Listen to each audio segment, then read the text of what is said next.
Welcome to Behind the Curtain IMO. I'm Betsy Jordan. Okay, I'm going to talk to you about some things that are a little technical about the election, and then I'm going to talk to you about some things that are happening in order to give you the perception of things that are not true. And I think by now we've unraveled enough so that you understand that there are layers to all these things, that there are reasons, stories, excuses, all kinds of deflections. And a lot of times it's intended to confuse you. And because I was confused and I'm very uncomfortable being confused, I had to figure out what was behind the curtain. So let me once again do this. Madison Square Garden, a comedian, I'm not gonna throw his name out there because what happened was he basically went for a laugh at whole groups of people's expense. Women, matters of race, particularly Puerto Ricans. And he was reaching for funny. And to the rest of the world, he really missed the mark. Most comedians will make fun of somebody or something to get a laugh. That's their job. But it's not the job of the President of the United States. It isn't. In fact, America stands for a beacon in the world of where people of all faiths, all cultures, all religions are chartered to protect each other. We talk about democracy, and that's what that means to me. It may mean something different for you. I've asked that question earlier in this series. But what happened at Madison Square Garden was there were people who were badly insulted. And the unfortunate thing is that Donald Trump's actions toward Puerto Rico affirmed what that comedian was saying. His behavior during his administration was to basically make fun of Puerto Rico, say they're asking for more than what they deserve when there were people dying in the streets because everything was flooded. Now, they belong to us. We belong to them. They're just as much a part of this country as you or I. When I say they, I'm talking about Puerto Rico, the citizens of Puerto Rico. That was so obvious and so hurtful.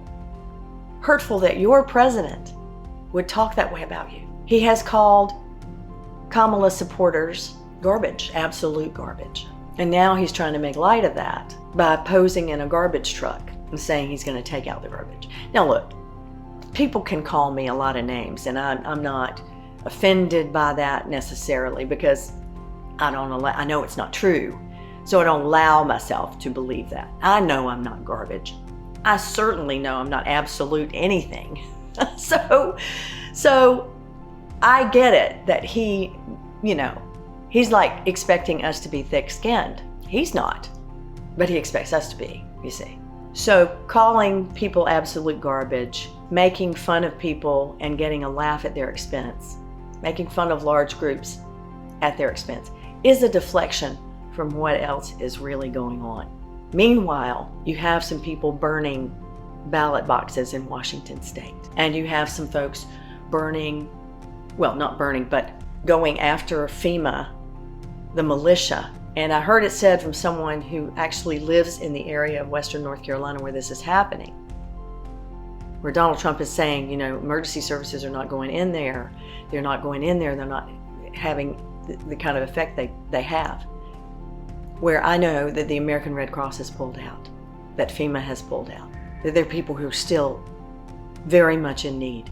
I know that we have sent the Army in because there were areas where we could not get to, where they were particularly skilled at getting to. I know that people have lost their lives on rescue missions. So it's a very serious situation, and it was exacerbated, and people have become afraid in the streets because of what Donald Trump has been saying, stoking the anger, stoking the hatred, stoking the division because of his misinformation, which, by the way, is a known Russian tactic, propagandizing this, disinformation, misinformation.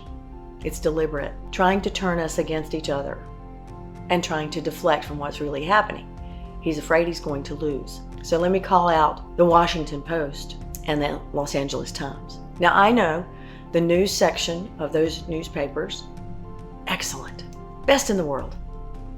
Both of those have a reputation for honest, hard-hitting journalism.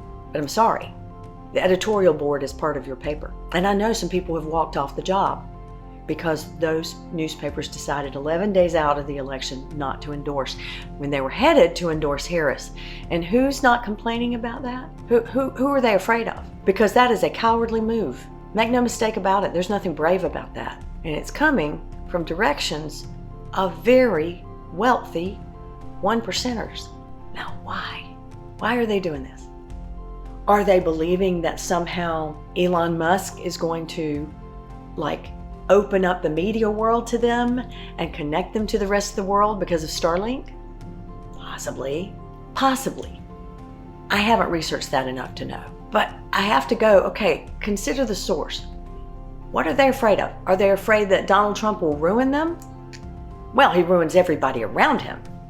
And if he is president, he would continue that pathway. People are either in jail, they've lost their money, in some cases lost their lives, because they dared to be crossing this tyrant. But it's more likely that they think that there's something they're going to gain by doing this than that there's something they're running from. So I'll have to research that. I don't think that taking the time to do that is going to do me any favors, because they still were planning to endorse Harris, but they didn't. So basically that's a tacit endorsement of Trump. Did he convince them that because he was spending so much money with their papers or whatever that they had to do this? Maybe, but that's not the answer. I think he honestly believes that he's going to be better at communicating with the world than we are. Meaning, than the Harris-Walz team. He would be wrong. He would be wrong about that. Because the people who are connected with our allies across the board, with creating a sense of unity in the world, it's still the Democrats.